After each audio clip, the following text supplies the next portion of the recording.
وكفى وسلام على عباده الذين اصطفى أما بعد فأعوذ بالله من الشيطان الرجيم بسم الله الرحمن الرحيم يا أيها الذين آمنوا اتقوا الله حق تقاته ولا تموتن إلا وأنتم مسلمون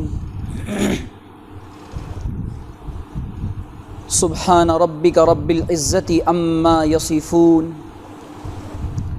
وسلام على المرسلين والحمد لله رب العالمين اللهم صل على سيدنا محمد وعلى آل سيدنا محمد فی اول کلامنا و اوسط کلامنا و آخر کلامنا۔ میرے عزیز دوستو، بزرگوں، آپ کے اس گاؤں میں اس عاجز کی دوسری مرتبہ حاضری ہوئی ہے۔ آپ کی محبتوں نے دوبارہ بہت جلد آنے پر مجبور کر دیا۔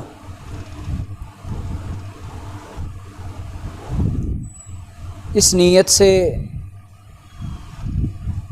اپنے احباب کے اس مسجد کی انتظامیہ کے حکم اور مشورے پر بیٹھ گیا ہوں کہ چند باتیں دین کی ہم کہہ سن لیں کہ دین کی بات کا کرنا ایمان والوں کو نفع دیتا ہے۔ اللہ تعالیٰ سے دعا ہے کہ اللہ تعالیٰ صحیح نیت کے ساتھ مجھے بات کرنے کی، صحیح طرح بات کرنے کی، ہم سب کو مثبت انداز سے بات سمجھنے کی اور عمل کرنے کی توفیق عطا فرمائے۔ پوری دنیا کا نظام اللہ تعالیٰ نے بہترین انداز سے چلا رکھا ہے۔ اللہ تعالیٰ نے دنیا کو بنا دیا اور دنیا کے نظام کو بہت خوب چلایا، ایسا چلایا کہ اس کائنات کے نظام میں انسان کو کوئی کجی نظر نہیں آتی، کوئی کمی نظر نہیں آتی، اور انسان کو ٹھیک ٹھیک چلنے کے لیے اللہ تعالیٰ نے ایک نظام بنایا، ایک اصول بنایا کہ انسانوں کی ہدایت کے لیے اور انسانوں کی رہبری کے لیے اور انسانوں کی گائیڈنس کے لیے انبیاء کرام علیہم الصلاۃ والسلام کو بھیجا جائے کہ حضرات انبیاء دنیا میں آئیں اور انسانوں کی رہبری کریں۔ نبیوں کے آنے کا دنیا میں جو سلسلہ ہے وہ انسانیت کی ہدایت کے لیے، اور وقت کے نبی کی بات کو جن قوموں نے اور جن امتوں نے تسلیم کیا، ایکسیپٹ کیا اور مان لیا، وہ کامیاب ہو گئے۔ آخر میں اللہ تعالیٰ نے کامل اور اکمل امام الانبیاء ہمارے اور آپ کے آقا جناب محمد عربی صلی اللہ علیہ وسلم کو بھیجا۔ اللہ کے رسول صلی اللہ علیہ وسلم آخری نبی ہیں اور یہ امت آخری امت ہے۔ نہ حضور کے بعد کوئی نبی آئے گا اور نہ اس امت کے بعد کوئی امت ہوگی، اور حضور قیامت تک کے انسانوں اور تمام مخلوقات کے لیے نبی ہیں۔ یہ ہمارا عقیدہ ہے۔ عقیدے کو عمل میں تبدیل کرنا یہ انتہائی ضروری ہے۔ ایک بات کو دل نے اور زبان نے اقرار کر لیا، تسلیم کر لیا، اب اس کو پریکٹس میں لانا اور پریکٹیکل کرنا یہ انتہائی ضروری ہے۔ اگر زبان سے کوئی کہتا جائے کہ مجھے فلاں سے محبت ہے، فلاں سے تعلق ہے، فلاں سے عشق ہے، لیکن معاملہ اس کے خلاف کرے، عمل اس کے خلاف ہو، تو یہ عشق و محبت کا صرف دعویٰ ہوا، یہ حقیقت نہیں ہوئی۔ اللہ کے رسول صلی اللہ علیہ وسلم نے بہت ہی تھوڑے سے ٹائم میں، شارٹ ٹائم میں، ایک سوسائٹی بنائی تھی، مدینے کی سوسائٹی اور مدینے کا معاشرہ، مدینے کا سماج۔ ایک سوسائٹی ہماری ہے، ایک معاشرہ ہمارا ہے جہاں ہم اور آپ رہتے ہیں۔ انسان جس جگہ رہتا ہے تو اس کو کئی چیزوں کا سامنا ہوتا ہے، اس کے ساتھ گھر بار کا بھی معاملہ لگا ہوتا ہے، ازدواجی زندگی، میرڈ لائف کے بھی معاملات ہوتے ہیں، خرید و فروخت، لین دین، سیل اینڈ پرچیز کا بھی معاملہ ہوتا ہے، اور اس کے علاوہ بہت سارے نکاح کے معاملات ہوتے ہیں، اور انسانوں کے ساتھ ان کے فرق مراتب کے ساتھ الگ الگ طریقے سے رویے بھی ہوتے ہیں۔ تو اللہ کے رسول صلی اللہ علیہ وسلم نے مدینے کے معاشرے کو اور مدینے کی سماج کو اور مدینۃ المنورہ کی سوسائٹی کو یہ ہمارے لیے نمونہ بنایا ہے۔ رہتی دنیا تک، حضور کے زمانے سے لے کر قیامت تک آنے والے تمام انسان اور قیامت تک برپا ہونے والے تمام معاشرے اور قیامت تک بسنے والی تمام بستیاں، ان تمام کے لیے حضور اکرم صلی اللہ علیہ وسلم کا بنایا ہوا وہ معاشرہ اور وہ سماج اور وہ مدینۃ المنورہ کی پاکیزہ سوسائٹی ہمارے لیے نمونہ ہے۔ مصیبت کی بات یہ ہے کہ، اور ٹریجڈی اور المیہ یہ ہے کہ جس سوسائٹی کو حضور اکرم صلی اللہ علیہ وسلم نے اپنے جذبات کے ساتھ اور اللہ تعالیٰ کی منشا کے ساتھ اور قرآن و سنت کی بنیادوں پر جس سوسائٹی اور جس سماج کو حضور نے بلٹ اپ کیا تھا اور حضور نے جس کی بنیادوں کو مضبوط کیا تھا، اور جہاں کا ہر فرد نہ تھا بلکہ وہ ہیرا تھا، اور جہاں کا ہر انسان اپنے دل میں انسانیت کے لیے دھڑکتا دل رکھتا تھا، اور جہاں کا ہر انسان انسانوں کے لیے نمونہ تھا، جہاں کا ہر بچہ آنے والے قیامت تک کے بچوں کے لیے نمونہ تھا، جہاں کی عورتیں قیامت تک آنے والے عورتوں کے لیے نمونہ ہیں، اور جہاں کے مرد اور جہاں کے جوان آنے والے تمام انسانوں کے لیے نمونہ ہیں، حضور نے ایسی سوسائٹی بنائی تھی۔ المیہ یہ ہے کہ اس سماج کو، اس نظام مصطفیٰ کو، اس سوسائٹی اور اس معاشرے کو چھوڑ کر ہم نے اور آپ نے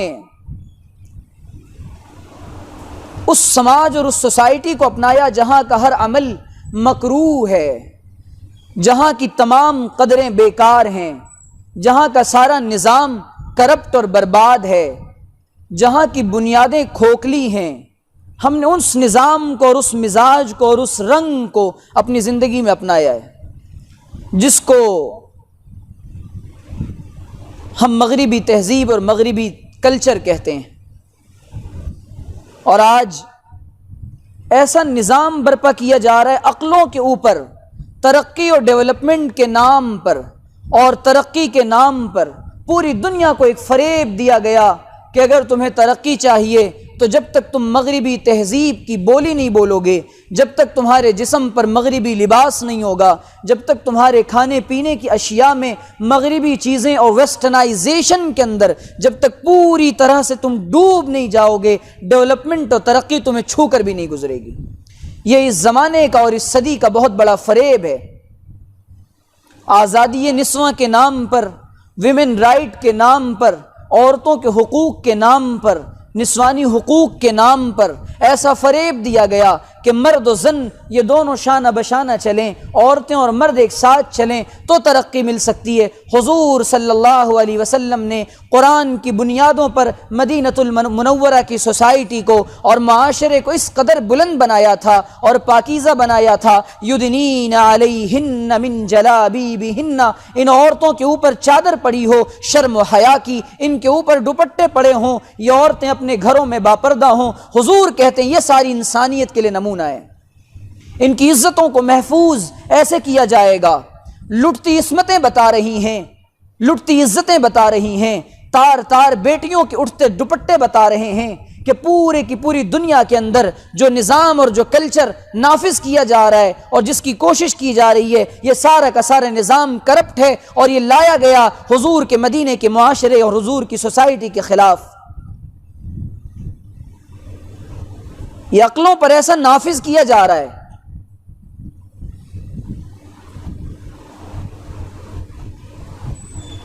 یہی دھن ہے تجھ کو رہوں سب سے اعلیٰ، ہو زینت نرالی ہو فیشن نرالا، کیا یوں ہی جیا کرتا ہے مر جانے والا،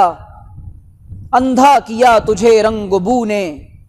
آج چیزوں نے اپنے جال میں اس طرح پھنسا رکھا ہے۔ حضور اکرم صلی اللہ علیہ وسلم نے فرمایا قرب قیامت سے پہلے فتنے آئیں گے۔ یہ فکر کا فتنہ ہے اور فکروں کو اس طریقے سے بالکل مائنڈ سیٹ بنا دیا جائے گا کہ نبی اکرم صلی اللہ علیہ وسلم نے جن بنیادوں پر اسلام کی عمارت کو کھڑا کیا تھا، ہمارے لیے نعوذ باللہ ایسا تو نہیں کہ وہاں کامیابی نہیں ہے۔ ہماری عورتیں اس بات کو نہیں سمجھ رہی ہیں کیونکہ ان کے اندر جو سوسائٹی اور جو سماج نبی اکرم صلی اللہ علیہ وسلم نے بنایا تھا، اور ایسا نہیں ہے،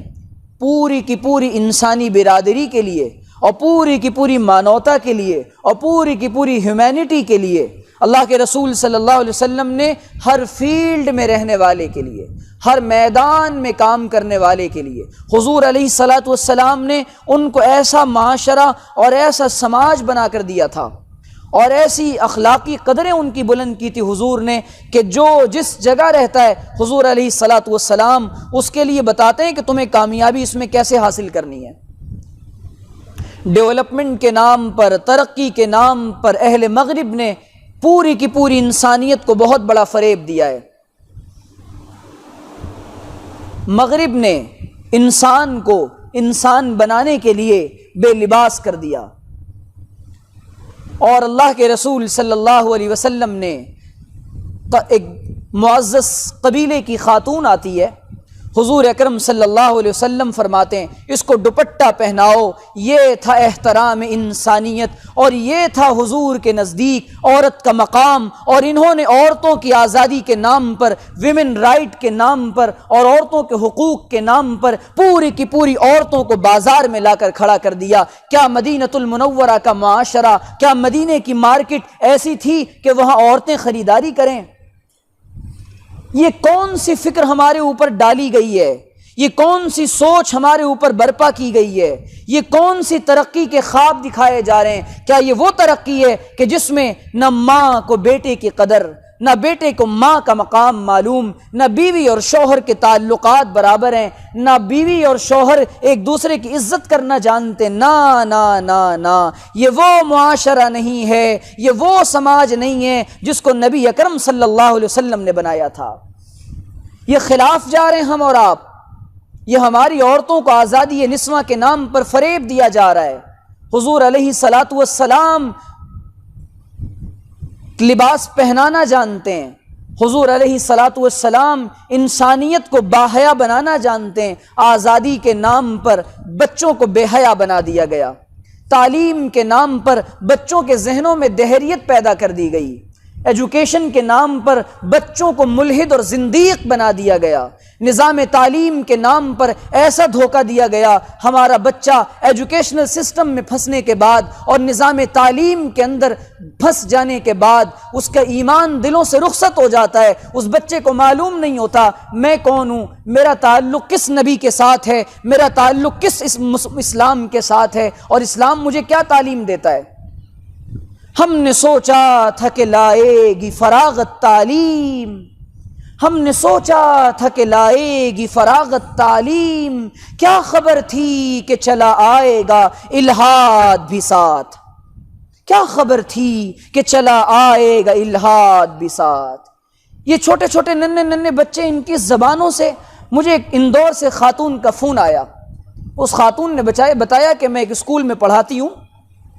اور وہ ماڈرن علاقہ ہے، پوش لوگ وہاں رہتے ہیں، لکھپتی کروڑ پتی لوگ وہاں رہتے ہیں، مسلم چھوٹے چھوٹے بچے آتے ہیں، کبھی کبھی میری زبان سے اللہ نکل جاتا ہے کسی موقع پر، او اللہ یہ کیا ہو گیا، تو وہ بچے میری طرف غور سے دیکھتے ہیں کہ ہماری ٹیچر یہ کیا کہہ رہی ہے، یہ لفظ اللہ کا تصور ان بچوں کے ذہنوں سے بھلا دیا گیا۔ اللہ سے کرے دور تو تعلیم بھی فتنہ، تعلیم ہی کیا نعرے تکبیر بھی فتنہ، ناحق کے لیے اٹھے تو شمشیر بھی فتنہ، اولاد بھی املاک بھی جاگیر بھی فتنہ۔ یہ فتنہ ہے وہ تعلیم جس نے ہماری اولاد کو، ہماری نسلوں کو خدا کے تصور سے دور کر دیا۔ ہمارے بچے ہمارے نہیں رہے۔ ایک یہودی ایک جگہ جاتا ہے، اس نے جب اسکولوں کے نظام کا انسپیکشن کیا اور وہاں کا جائزہ لیا، جو ان کی کتابوں میں پڑھایا جا رہا تھا، جو نظام ان کو دیا جا رہا تھا، جو ان کی فکروں میں، ان کے ذہنوں میں جو فکر ڈالی جا رہی تھی، وہ یہودی جا کر کہتا ہے گھبراؤ نہیں، اب تمہیں کچھ بھی کرنے کی ضرورت نہیں ہے، یہ جو بچے ہیں، یہ نیو جنریشن، یہ ہماری ہے، ہم نے ان کی کتابوں میں، ان کے اساتذہ کے ذہنوں میں وہ چیز ڈال دی ہے، یہ بچے چاہ کر بھی پھر یہ مسلمان نہیں رہ پائیں گے، ان کی فکروں کو زوال آ جائے گا۔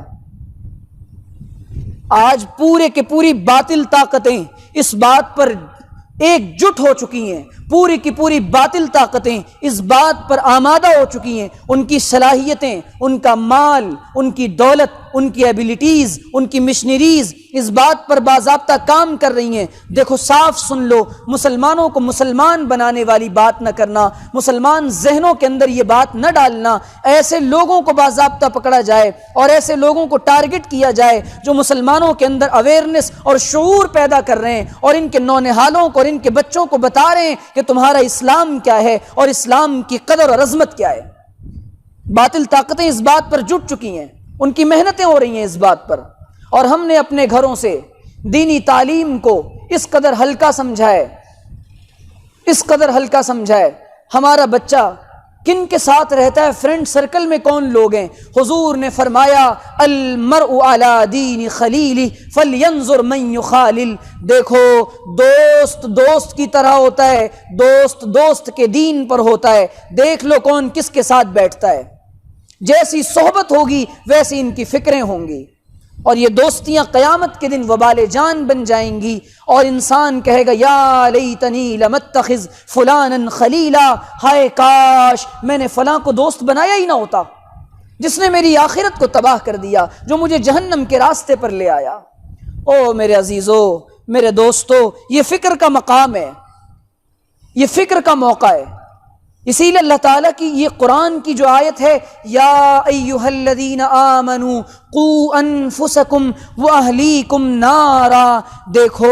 اپنے آپ کو بھی جہنم کی آگ سے بچاؤ اور اپنے اہل و عیال کو بھی جہنم کی آگ سے بچاؤ۔ یہ معمولی آیت نہیں ہے، اس زمانے میں یہ آیت چیخ چیخ کر ایک ایک مسلمان کو یوں لگ رہا ہے اللہ تعالیٰ پکڑ پکڑ کے کہہ رہا ہو اپنے آپ کو جہنم سے بچاؤ، اپنی نسلوں کو جہنم سے بچاؤ، جن کی فکریں خدا سے دور ہو چکی ہیں،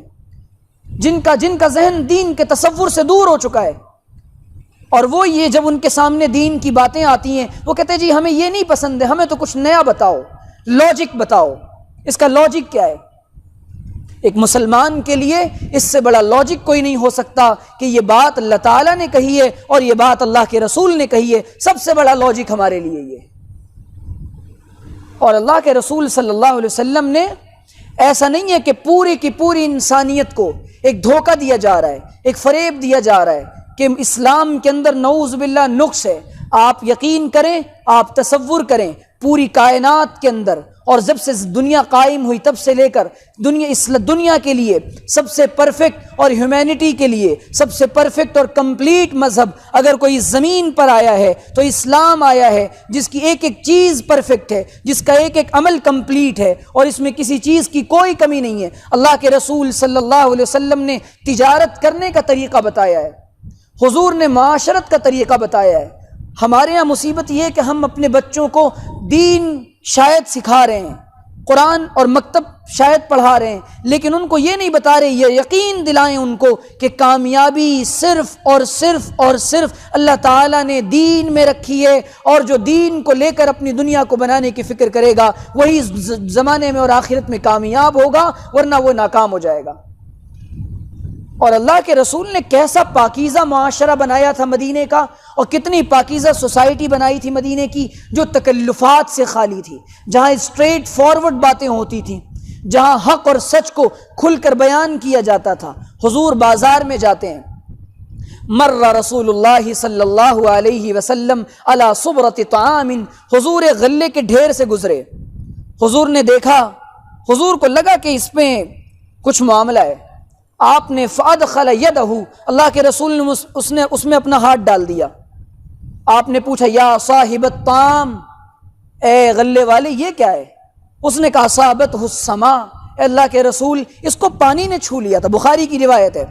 گیلا لگ گیا، اس نے یوں کیا تھا کہ نیچے گیلا اناج ڈال دیا، اوپر سوکھا رکھ دیا۔ حضور نے فرمایا من غش فلیس منا، جو دھوکہ دے وہ ہم میں سے نہیں ہے، تو نے یہ نیچے کیوں ڈالا گیلے کو اور سوکھے کو اوپر کیوں رکھا تاکہ لوگ دھوکہ کھا کر کے یہ مال خرید لیں۔ حضور بازار کا انسپیکشن کر رہے ہیں، فوڈ انسپیکٹر بن جاتے ہیں ضرورت آنے پر اللہ کے رسول صلی اللہ علیہ وسلم، کہ جو بازار ہوگا وہ کرپشن سے پاک ہوگا۔ پوری کی پوری انٹرنیشنل مارکیٹ کے اندر جو کرپشن ہے اور جو سودی نظام برپا ہے اور انٹرسٹ کا جو نظام برپا ہے، وہ اس لیے ہے کہ ساری کی ساری انسانیت کو مقروض بنا دیا جائے۔ جب ایک بچہ پیدا ہوتا ہے اس ملک کے اندر تو اس کے اوپر لاکھوں کا قرضہ ہوتا ہے، یہ سودی نظام کی خرابیاں ہیں اور یہ مارکیٹ کے کرپٹ ہونے کی وجہ ہے۔ جب معاشرہ پاک ہوتا ہے، بازار پاک ہوتا ہے، تو پھر ہوتا یہ ہے کہ مال حلال پیٹ میں جاتا ہے، اور جب مال حلال پیٹ میں جاتا ہے اولادیں نیک بنتی ہیں، اولادیں اچھی بنتی ہیں۔ حضور نے فرمایا قرب قیامت سے پہلے انسان مال کے پیچھے پڑے گا اور مال کا پجاری بن جائے گا، عبد الدینار والدرہم بن جائے گا، ہر جگہ اس کو مال نظر آئے گا۔ اور حضور نے فرمایا ایک زمانہ ایسا آئے گا کہ اس کو حلال اور حرام کی تمیز ختم ہو جائے گی، حلال اور حرام کی تمیز ختم ہو جائے گی، مٹ جائے گی۔ بھائی سیدھی سیدھی بات ہے، پیسہ ہو چاہے جیسا ہو، آئی وانٹ اونلی منی، یہ مطلب نہیں ہے کہ یہ کہاں سے آیا، کیوں آیا، کیسے آیا۔ حضور نے فرمایا کوئی انسان ایسا نہیں ہوگا قرب قیامت سے پہلے جس کو سود کا دھواں چھو کر نہ گزرا ہو۔